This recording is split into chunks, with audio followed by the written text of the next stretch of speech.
सारे सॉफ्टवेयर, जैसे MS access तो हम यूज कर रहे हैं, लिब्रे ऑफिस है ना, एसक्यूएल सर्वर, ओरेकल, ये क्या है बच्चों, ये बड़े बड़े सॉफ्टवेयर है जो बड़ी जो वेबसाइट्स होती हैं उनको मैनेज करने के लिए इन वेबसाइट या इन डेटाबेस का यूज किया जाता है, राइट। तो आज का जो हमारा सेशन है वो है retrieve data using a query, तो उसका अनदर पार्ट हम डिस्कस कर रहे हैं जो कि है एसक्यूएल, राइट। तो यहाँ पर आज हम सीखेंगे स्ट्रक्चर्ड क्वेरी लैंग्वेज होता क्या है, राइट बच्चों। अब यहाँ पर पहले हम डेफिनेशन देख लेते हैं कि स्ट्रक्चर्ड क्वेरी लैंग्वेज की डेफिनेशन क्या है, राइट। अब देखिए, structured query language, that is SQL, is the language used in a RDBMS for writing queries. Using SQL, a user can create queries to fetch and manipulate the data of the database. तो यहाँ पर हमने सीखा था कि queries को कैसे create किया जाता है, आरडीबीएमएस के थ्रू हमने ये देखा था कि आप अपनी क्वेरीज कैसे जनरेट कर सकते हो और उस जनरेटेड क्वेरी को आप क्वेरी टेबल में कैसे शो करा सकते हो वाया यूजिंग एसक्यूएल। तो एसक्यूएल में क्या कर सकते हैं, यूजर क्या कर सकता है, create queries to fetch and manipulate data of the database. तो क्वेरीज क्या कर सकता है, यूजर्स अपने क्वेरी को क्रिएट कर सकता है, फैच कर सकता है, उसको मैनिपुलेट कर सकता है। मैनिपुलेट कर सकता है मतलब यूजर एडिट कर सकता है, डिलीट कर सकता है ना, कुछ चेंज करना हो तो वो चेंज भी कर सकता है। तो इसको क्या कहोगे आप, manipulate of data, manipulate the data of the database. तो अपना जो डेटा है उसको क्या कर सकता है, डिलीट कर सकता है, इंसर्ट कर सकता है, अपडेट कर सकता है। तो ये सारी चीजें क्या कहलाती है, आपकी मैनिपुलेट कहलाती है, राइट। अब देखिए, the SQL commands are of two types. तो बच्चों वैसे तो अगर आप देखो तो एसक्यूएल कमांड्स जो होती है वो 6 टाइप की होती है, राइट। बट आपके सिलेबस में जो आपको दिया गया है वो 2 ही टाइप की एसक्यूएल कमांड्स दी गई हैं। तो अभी हमें जो जितनी टाइप की दी गई है आपके सिलेबस में, हम सिर्फ उतना ही रीड करने वाले हैं अभी, राइट। तो देखिए बच्चों, पहली कमांड जो हमें दी गई है वो है डेटा डेफिनेशन लैंग्वेज कमांड्स, मतलब इसका शॉर्ट फॉर्म होता है डीडीएल लैंग्वेज या डीडीएल कमांड्स, जिसको कहा जाता है डेटा डेफिनेशन लैंग्वेज, राइट। अब जो सेकंड है वो है आपका डेटा मैनिपुलेशन लैंग्वेज कमांड्स, मतलब DML, data manipulate language command, right. इतना आप सीखे, ये 2 लैंग्वेजेस है। अब यहाँ पर आप देखिए, स्ट्रक्चर क्वेरी लैंग्वेज में हमारी पहली कमांड कौन सी आई है, डेटा डेफिनेशन लैंग्वेज या डीडीएल कमांड। अब इसमें क्या होता है, these commands are use to define and modify the structure of database. तो ये जो कमांड है हमारी डीडीएल कमांड, ये किस लिए यूज होती है कि आपका जो डेटाबेस है, जो आपका जो डेटाबेस है उसको डिफाइन करने के लिए और उसके स्ट्रक्चर को मॉडिफाई करने के लिए डीडीएल कमांड्स का यूज किया जाता है, राइट।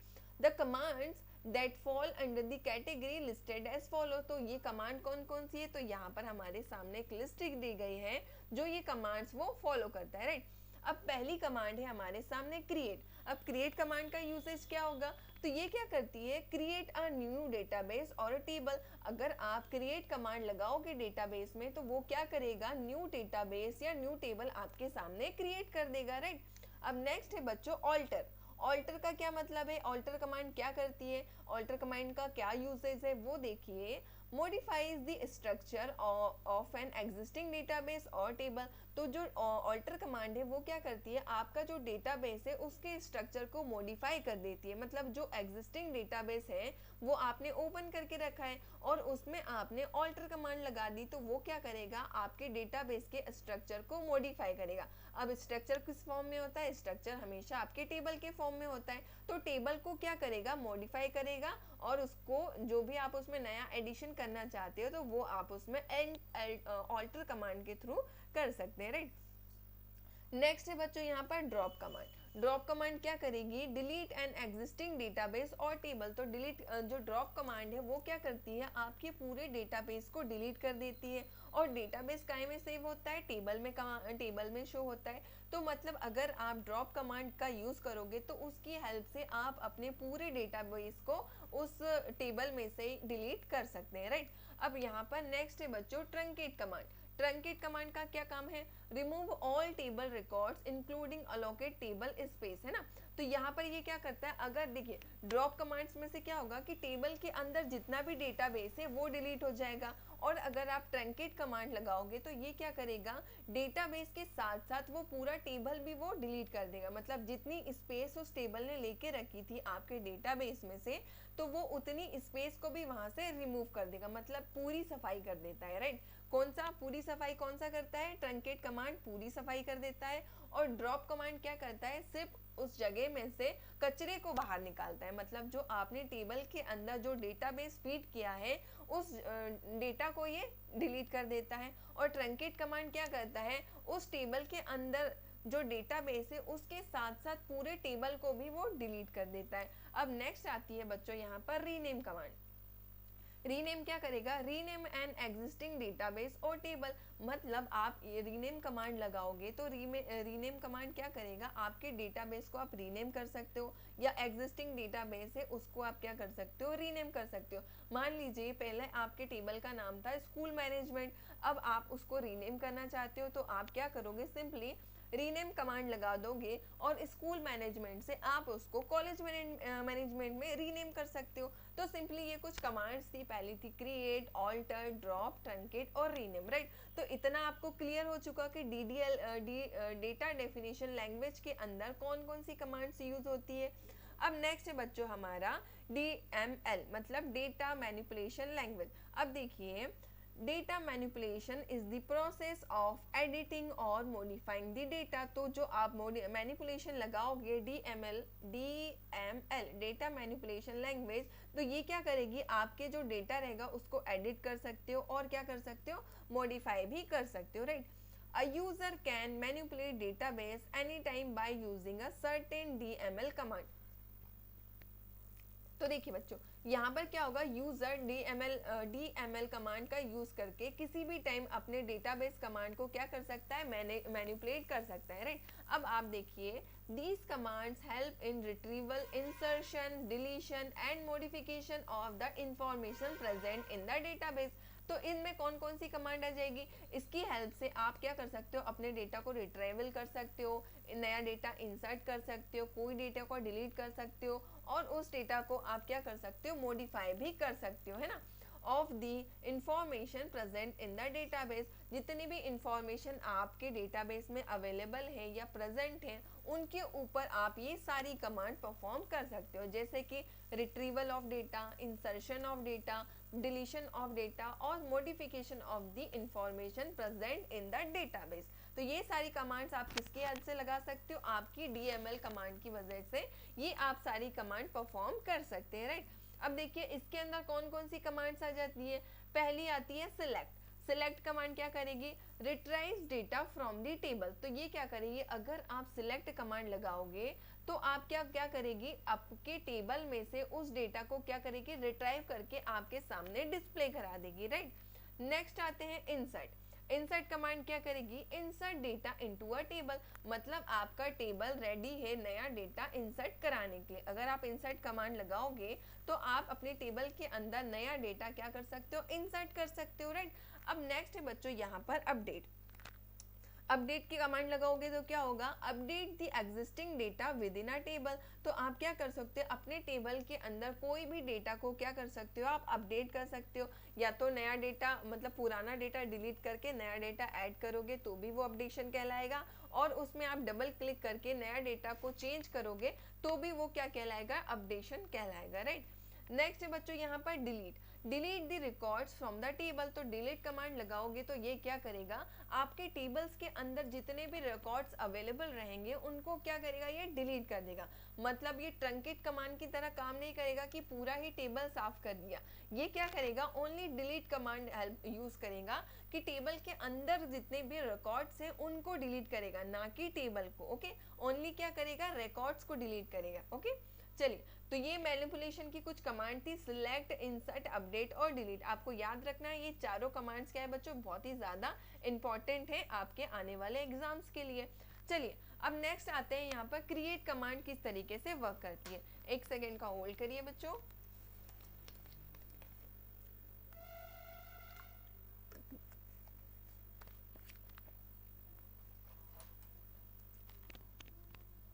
देखिए नेक्स्ट है हमारा क्रिएट कमांड। अब क्रिएट कमांड क्या होता है कि आप क्या करना चाहते हो? नया टेबल क्रिएट करने के लिए क्या करोगे? क्रिएट कमांड लगाओगे। अब देखिए, create statement is used to create a new database और table in a MS Access और any other DBMS software. Create command किस लिए यूज करोगे? क्रिएट से वर्ड से क्लियर हो जाता है कि हाँ कुछ नया बनाना है, राइट? तो create is use to create a new database और टेबल इन एमएस एक्सेस और एनी अदर RDBMS सॉफ्टवेयर। मतलब आपको अगर नया डेटाबेस क्रिएट करना है एमएस एक्सेस के अंदर, तो आप कौन सी कमांड यूज करोगे? क्रिएट कमांड यूज करोगे। अगर आप कोई और सॉफ्टवेयर यूज कर रहे हो तो आप उसमें भी क्रिएट कमांड ही यूज करोगे, right? A commonly use create command is create table. तो सिंपली क्रिएट कमांड किस लिए यूज की जाती है? टेबल को क्रिएट करने के लिए, राइट? अब देखिए यहाँ पर इसका कुछ सिंटैक्स दिया हुआ है, तो हम क्या करते हैं इसके सिंटैक्स से समझ लेते हैं कि क्या वर्क होगा, राइट? क्रिएट क्या करोगे आप? Create table, table underscore name, और यहाँ पर क्या करोगे? पैरामीटर पास कर दोगे।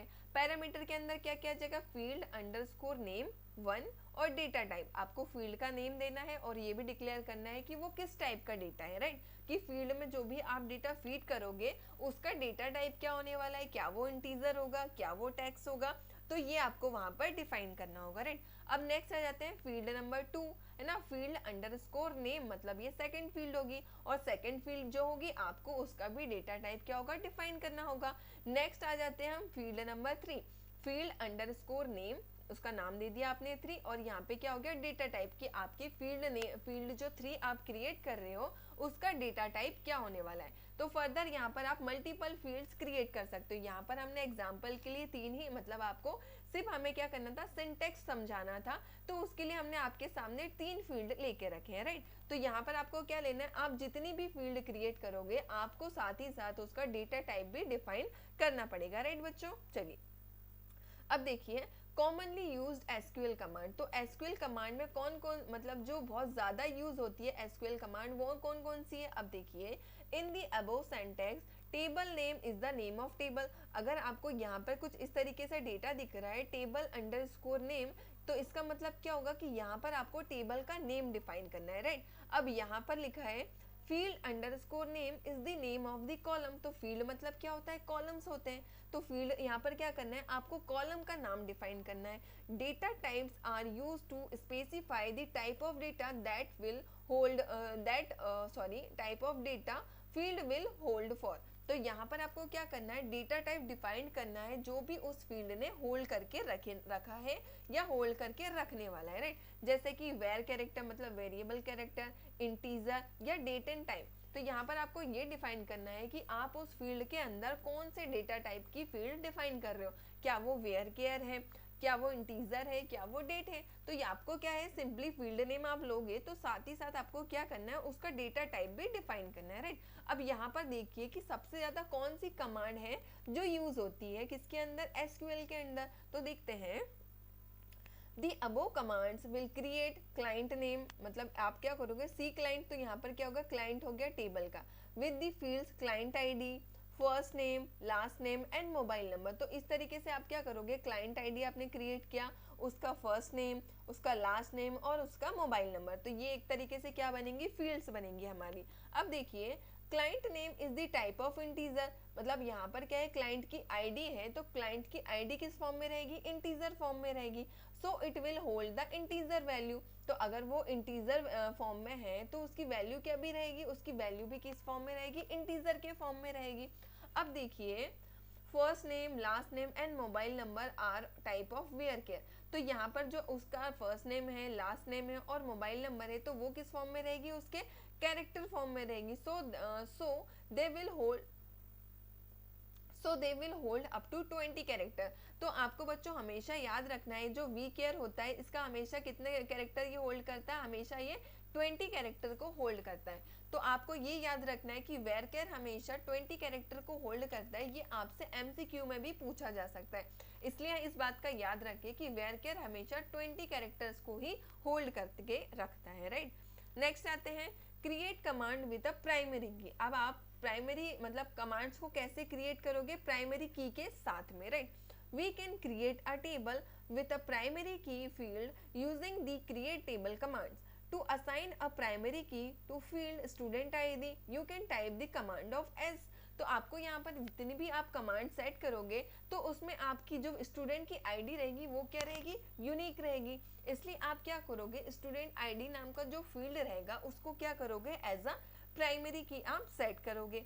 तो उसके लिए कौन कौन सी कमांड होगी, तो यहाँ पर वो कमांड्स लिखी है तो समझ लेते हैं। तो पहले तो ये कमांड हो गई क्रिएट टेबल की, और जो कमांड आप सेट कर रहे हो वो किस लिए है, रिजल्ट के लिए। तो रिजल्ट में क्या क्या आ जाएगा, स्टूडेंट की आईडी आ जाएगी। तो जो स्टूडेंट की जो आईडी रहेगी वो कैसी रहेगी, इंटीजर रहेगी और नॉट नल रहेगी। नॉट नल क्यों रहेगी, क्योंकि वो क्या है, प्राइमरी की है, और प्राइमरी की का रूल होता है कि हमेशा यूनिक होती है और नॉट नल होती है। तो स्टूडेंट आईडी भी क्या होती है, यूनिक होती है, और हमेशा क्या रखना है आपको, नॉट नल रखना है। तो स्टूडेंट में कौन कौन से टेबल क्रिएट होंगे, फर्स्ट नेम है ना, जिसकी कैरेक्टर वैल्यू कितनी रहेगी, 20 रहेगी up to, okay. Last name varchar, जिसकी 20 रहेगी, varchar up to 20। Result varchar वो कितना रहेगा आपका, 8 रहेगा, राइट। तो यहाँ पर क्या है, फर्स्ट नेम जो रहेगा आप उसको अप टू 20 तक ले सकते हो, लास्ट नेम भी आप अप टू 20 तक ले सकते हो। रिजल्ट आप किस में ले रहे हो, वेयर केयर में ले रहे हो, तो इसलिए आप उसको 8 तक या ले सकते हो यहाँ तक, राइट।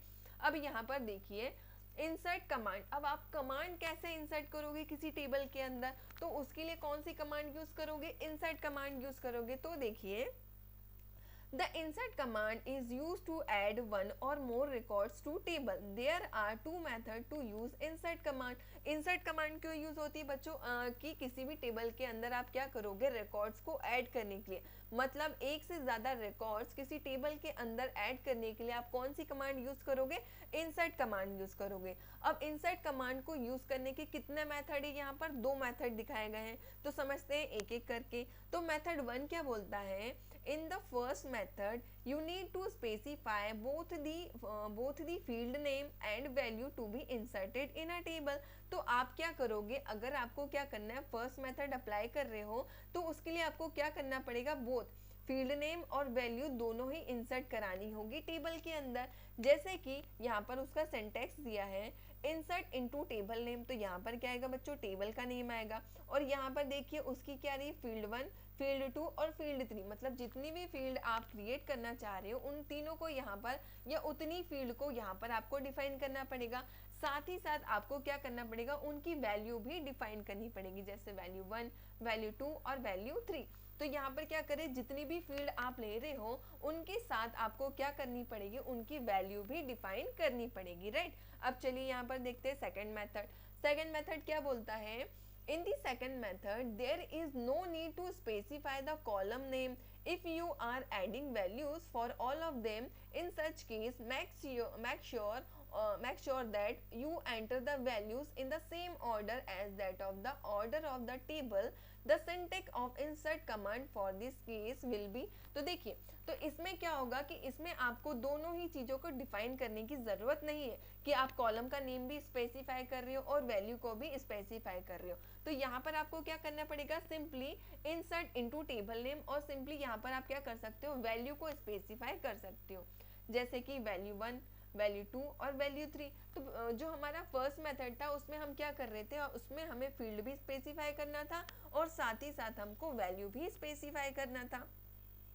और यहाँ पर जो है, जो सेकंड मेथड है उसमें हमको क्या करना है, उसमें हमें सिर्फ वैल्यू ही स्पेसिफाई करना है, बस सेम ऑर्डर में, राइट। उनका सीक्वेंस गड़बड़ नहीं होना चाहिए, राइट। तो पहले मेथड में हमें फील्ड और वैल्यू दोनों स्पेसिफाई करना था, और सेकंड मेथड में हमें सिर्फ वैल्यू ही स्पेसिफाई करना था, राइट बच्चों। अब देखिए यहाँ पर एक सेकंड का,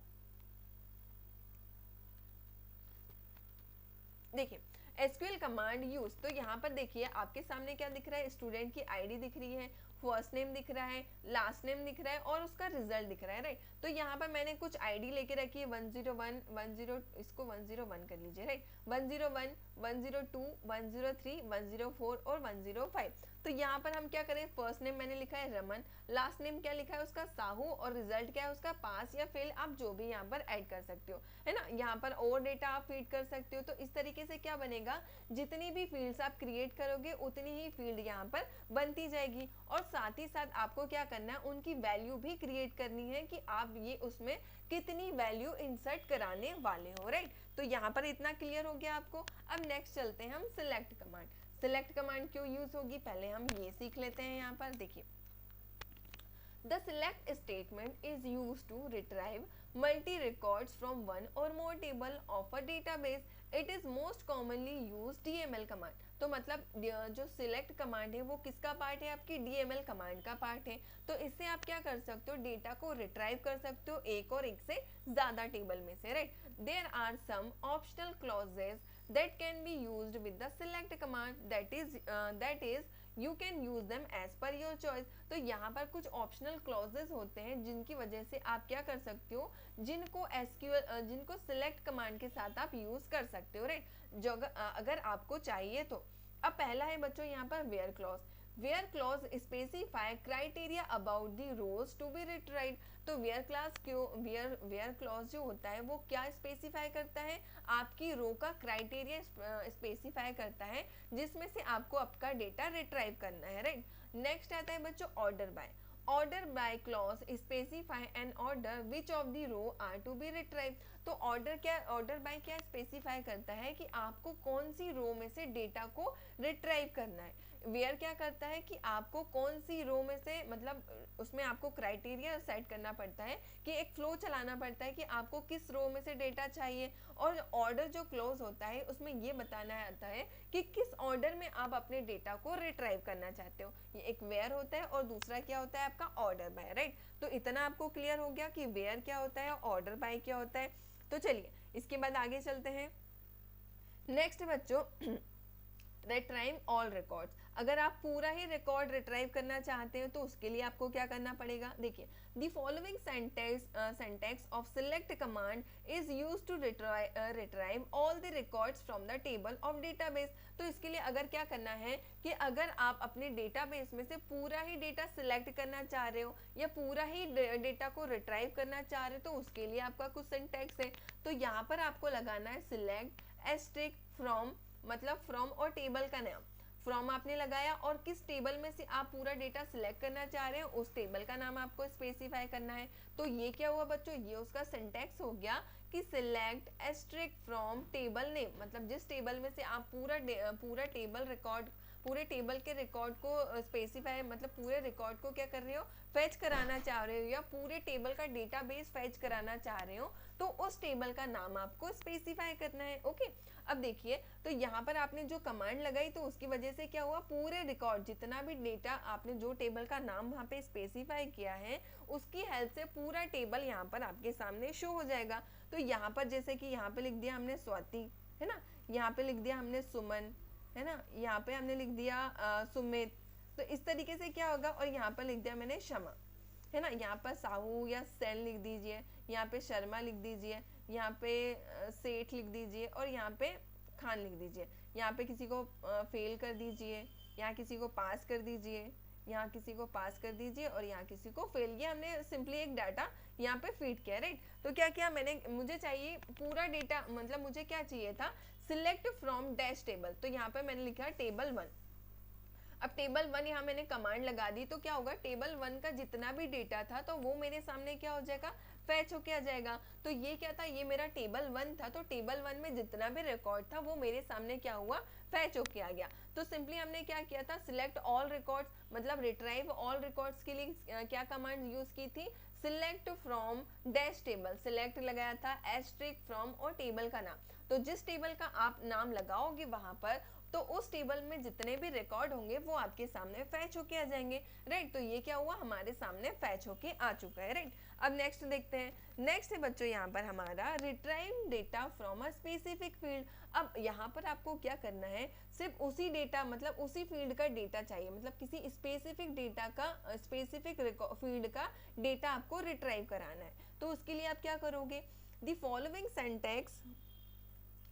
following syntax of select query is used to retrieve specific field values from the table। तो यहाँ पर आपको क्या करना है, उस टेबल में से किसी स्पेसिफिक फील्ड का डेटा रिट्राइव कराना है, राइट। तो उसके लिए आपको क्या करना पड़ेगा, on executing query you will get the output. तो आप इस क्वेरी को एग्जीक्यूट करोगे तो आपको क्या मिलेगा, आउटपुट मिलेगा। तो उसका सिंटैक्स क्या होगा, तो आपको क्या लगाना है, सिलेक्ट कॉलम 1, कॉलम 2 और फ्रॉम टेबल। तो सिंपली आपको क्या करना पड़ेगा बच्चों, एक सेकेंड,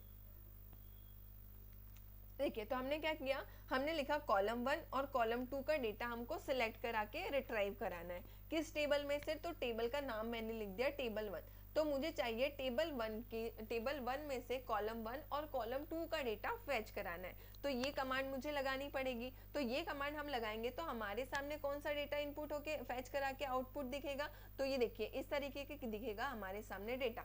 जैसे कि रमन साहू वो क्या हुआ था, पास हुआ था। तो जितना भी डेटा रहेगा कॉलम 1 और कॉलम 2 का, तो वो हमारे सामने पूरा फैच होके आ जाएगा। तो सिंपली आपको इसमें क्या करना है, आपको ओनली यहाँ पर बच्चों कमांड्स याद रखनी है, राइट। अगर आपको क्या चाहिए, सिर्फ स्पेसिफिक फील्ड का डेटा चाहिए, तो आपको उस फील्ड का नाम लिखना पड़ेगा, जैसे कि कॉलम 1 और कॉलम 2, और जिस टेबल में से आपको चाहिए उस टेबल का नाम आपको यहाँ पर लिखना पड़ेगा, राइट। तो ये था। अब नेक्स्ट है बच्चों हमारा यूजिंग अ वेयर क्लॉज, कि वेयर क्लॉज को कहाँ यूज करेंगे। अब पहले ये समझ लेते हैं। The where clause allows to fetch specific record based on criteria। तो जो क्राइटेरिया आपने उस क्लॉज के ऊपर सेट किया है उसके अकॉर्डिंग क्या करेगा, वो आपको रिकॉर्ड फेच करा के देगा। It will retrieves only those record that will specify criteria work like filter। तो आपने उस क्लॉज में जितने भी फिल्टर लगाए हैं उसके अकॉर्डिंग वो क्या करेगा, आपको रिकॉर्ड फेच करा के देगा, राइट। एक सेकेंड बच्चों,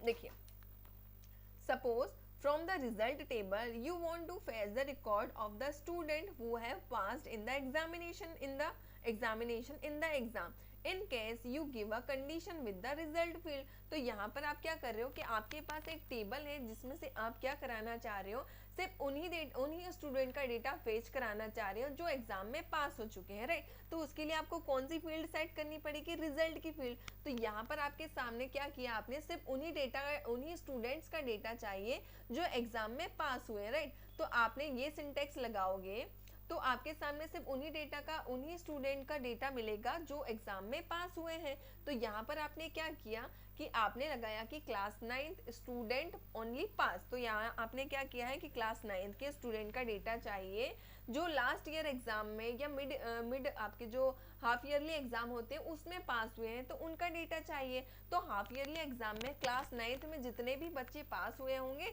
सिर्फ पास वाले बच्चों का डेटा आपके सामने शो हो जाएगा, राइट। तो ये क्या थी बच्चों, वेयर क्लॉज था, कि यहाँ पर आप क्या कर रहे हो, ओनली उन्हीं बच्चों का डेटा आपको फैच कराना है जो आप पास हुए हैं, राइट। नेक्स्ट है बच्चों यहाँ पर यूजिंग ऑर्डर क्लॉज। अब ऑर्डर क्लॉज क्या होता है, the order by clause is used to get the records in ascending or descending order। by default it sorts the records in a ascending order, the decimal key is used to sort the record in descending order। तो यहाँ पर shorting क्या होती है बच्चों, कि यहाँ पर ये होता है कि आपका जो डेटा है वो आपको किस फॉर्म में चाहिए, असेंडिंग ऑर्डर में चाहिए या डिसेंडिंग ऑर्डर में चाहिए। तो जिस भी ऑर्डर में आपको डेटा चाहिए तो उसके अकॉर्डिंग ये आपको डेटा फेच करा के देता है, right. The descending disk keyword is used to sort the record in descending order। तो बच्चों ये DESC कीवर्ड है, ये क्या करता है, आपके डेटा को डिसेंडिंग ऑर्डर में क्या करता है, सॉर्ट करा के देता है, राइट। अब आगे देखिए, अपडेट कमांड आती है नेक्स्ट। अपडेट कमांड क्या होती है, sometimes you need to modify the existing record in a table। the update command of the SQL can be this purpose। तो कई बार क्या होता है कि आपको आपके टेबल का डेटा क्या करना पड़ता है, मॉडिफाई कराना पड़ता है, मतलब डेटा को चेंज कराना होता है। तो उसके लिए आप कौन सी कमांड यूज कर सकते हो, आप यूज कर सकते हो उसके लिए अपडेट कमांड, राइट। तो अपडेट कमांड का पर्पस क्या होता है एसक्यूएल में, तो उसका ये सेंटेक्स है। सेंटेक्स क्या बोलता है बच्चों, अपडेट मतलब टेबल नेम। तो आपको यहाँ पर टेबल का नेम डिफाइन करना है कि आप कौन से टेबल में डेटा को अपडेट कराना चाहते हो। अब यहाँ पर आपको सेट करना पड़ेगा कि कॉलम 1 में मुझे ये वैल्यू डालनी है, कॉलम 2 में मुझे ये वैल्यू डालनी है, और आपको वो कंडीशन लगानी पड़ेगी, राइट। कि कॉलम 1 में क्या थी, जो वैल्यू थी वो पहले ये थी और अब मुझे ये वैल्यू डालनी है, पहले ये वैल्यू थी अब मुझे ये वैल्यू डालनी है। तो इससे क्या होगा, आपकी जो वैल्यू रहेगी पहले की वो न्यू वैल्यू से क्या हो जाएगी, अपडेट हो जाएगी। तो इस तरीके से क्या करती है बच्चों, अपडेट कमांड वर्क करती है। अपडेट कमांड का क्या होता है, जैसे कि आपने क्या किया, अपडेट क्या कराना है, रिजल्ट को अपडेट कराना है। आपने क्या किया, लास्ट नेम क्या था उसका, साहू था, तो आपने क्या किया, लास्ट नेम उसमें अपडेट कर लिया। वेयर क्या है, स्टूडेंट आईडी 103। देखिए सिंपली आपको क्या करना है, उसके रिजल्ट को अपडेट कराना है, राइट। तो आपने क्या कर दिया, लास्ट नेम सेट कर दिया कि लास्ट नेम क्या है उसका, साहू है, और वेयर स्टूडेंट की आईडी क्या है, 103। तो 103 नाम के जिसका लास्ट नेम साहू है, तो उसका पूरा डेटा आपके सामने ओपन हो जाएगा, और जो भी चीजें आप अपडेट करना चाहते हैं अपनी नीड के अकॉर्डिंग आप उन डेटा को अपडेशन अप्लाई कर सकते हैं, राइट बच्चों। अब नेक्स्ट आता है बच्चों हमारे सामने डिलीट कमांड। अब डिलीट कमांड कैसे होता है कि the delete command is used to remove the existing record from a table. तो डिलीट कमांड सिंपली उसलिए यूज होती है कि आपके टेबल्स में से कोई भी रिकॉर्ड को अगर आप डिलीट करना चाहते हो तो आप क्या करोगे, आप डिलीट कमांड का यूज करोगे। तो उसका सिंटेक्स क्या होगा बच्चों, डिलीट फ्रॉम डैश टेबल। तो मतलब आपको डिलीट कमांड कौन से टेबल पे लगानी है, तो यहाँ पर आपको उस टेबल का नाम लिखना पड़ेगा और वेयर कंडीशन आपको लगानी पड़ेगी, राइट। तो ये क्या है बच्चों, उसका सिंटेक्स है। तो हमेशा आपको सिंटेक्स याद रहना चाहिए, राइट, कि delete command table underscore name, तो मतलब मुझे डिलीट कमांड इस टेबल पर लगानी है, राइट। अब देखिए जैसे कि अगर डिलीट कमांड मैंने लगाई स्टूडेंट आईडी 102 में, तो क्या होगा, 102 का जितना भी डेटा रहेगा वो क्या हो जाएगा, यहाँ से डिलीट हो जाएगा, राइट। चलिए अब नेक्स्ट चलते हैं ड्रॉप कमांड। ड्रॉप कमांड क्या होती है, the drop command is used for removing an existing table from a database, for example drop underscore table और रिजल्ट। अब ड्रॉप कमांड क्या करती है, पूरे ही टेबल को डिलीट कर देती है, राइट। और डिलीट कमांड क्या करती है कि पर्टिकुलर टेबल में से पर्टिकुलर फील्ड को डिलीट करती है, और जो ड्रॉप कमांड होती है वो एंटायर टेबल को रिमूव कर देती है। और उसका सिंटेक्स क्या होता है, ड्रॉप टेबल और टेबल का नेम, राइट। मतलब जिस भी टेबल को आप ड्रॉप कराना चाहते हैं उस टेबल का नाम आप क्या करोगे, स्पेसिफाई करोगे, राइट। तो यहाँ पर बच्चों हमने क्या क्या सीखा, कौन कौन सी कमांड सीखी, update command, delete command, drop command, है ना, मॉडिफिकेशन कमांड। तो ये सारी कमांड किसके अंदर आ जाती है, आपके एसक्यूएल कमांड्स के अंदर आ जाती है। तो बच्चों ये सारी कमांड्स आपको याद होनी चाहिए कि हमने जो जो कमांड अभी तक सीखी है आपको याद रहती है या नहीं, राइट। तो यहाँ पर एक बार हम रिवाइज करा देते हैं। जैसे कि हमने सीखा था create command, right, alter command, drop command, truncate command और रीनेम कमांड। तो ये किसका पार्ट है, ये आपके डीडीएल का पार्ट था, जो कि था क्रिएट, ऑल्टर, ड्रॉप, ट्रंकेट और रीनेम, राइट। इसी के बाद कौन सी आती थी, हमारी डीडीएल कमांड्स। डीडीएल कमांड्स में हमने क्या क्या सीखा था कि हम किस तरीके से डेटा को सिलेक्ट कर सकते हैं, इंसर्ट कर सकते हैं, अपडेट कर सकते हैं और डिलीट कर सकते हैं। तो ये 4 कमांड किसका पार्ट होती है, आपके डीडीएल का पार्ट होती हैं। और ये जो होती है आपकी 5 कमांड, ये आपकी डीडीएल का पार्ट होती है, और ये 4 कमांड आपकी डीएमएल का पार्ट होती है, राइट। यहाँ पर डीएमएल कर लीजिएगा, राइट। चलिए तो इसी के साथ बच्चों ये सेशन हम खत्म करेंगे, मिलेंगे आपसे एक नए सेशन में एक नई चैप्टर को स्टार्ट करते हुए, राइट। तो चलिए आज का सेशन पहले तो मैं थोड़ी सी चीज़ें आपको डिफाइन कर देती हूँ कि बच्चों हमारी वेबसाइट पे एक न्यू एमसीक्यू टेस्ट का जो लॉन्च हुआ है, ऑब्जेक्टिव क्वेश्चन बुक, जिसको आप परचेस कर सकती हो, जैसे कि मैथ्स की है, साइंस की और सोशल साइंस की, राइट। और इनके प्राइस भी बच्चों आप देख रहे हैं, जैसे कि 75 है, 85 है और 75 है, 79 है। तो इसमें आप मेरा कोड लगाओगे प्रीति30, तो इसमें आपको बच्चों 30% का डिस्काउंट मिल जाएगा अगर आप प्रीति30 एज अ मेरा कोड लगाते हो, राइट। तो बच्चों ये जो बुक है हमारे एक्सपर्ट्स के द्वारा बहुत ही स्पेसिफाइड वे में आपको के लिए तैयार की गई है आपके आने वाले टर्म 1 के एग्जाम के लिए, राइट। क्योंकि अभी तक आपको पता नहीं है कि आपके टर्म 1 के एग्जाम में एमसीक्यू ऑप्शंस कैसे आने वाले हैं, तो उनको ध्यान में रखते हुए हमारे एक्सपर्ट ने आपके लिए मैथ्स की, साइंस की और सोशल साइंस की ये हैंडबुक तैयार की है, ताकि आपको आने वाले एग्जाम में बहुत ही ज़्यादा आसानी रहे आपके क्वेश्चंस को लेके, राइट। तो आप बच्चों ये ज़रूर परचेस करिएगा ताकि आप आने वाले एग्जाम में बहुत ज़्यादा अच्छा परफॉर्म कर सकें, राइट। तो इसी के साथ बच्चों ये चैप्टर हम यहाँ पे एंड करेंगे, मिलेंगे आपसे एक नए चैप्टर के साथ एक नई चीज़ों को सीखने के लिए, राइट। तो इसी के साथ ये सेशन खत्म होता है बच्चों। जब तक के लिए आप इन चीज़ों को पढ़ते रहिए, रिवाइज करते रहिए, और जो भी चीज़ें आपको समझ में नहीं आ रही है आप हमें कमेंट सेक्शन में कमेंट करके ज़रूर बताइएगा, राइट। और बच्चों सेशन अच्छा लगे तो लाइक करिए, शेयर करिए और सब्सक्राइब करिए। चलिए बच्चों मिलते हैं आपसे नए सेशन में।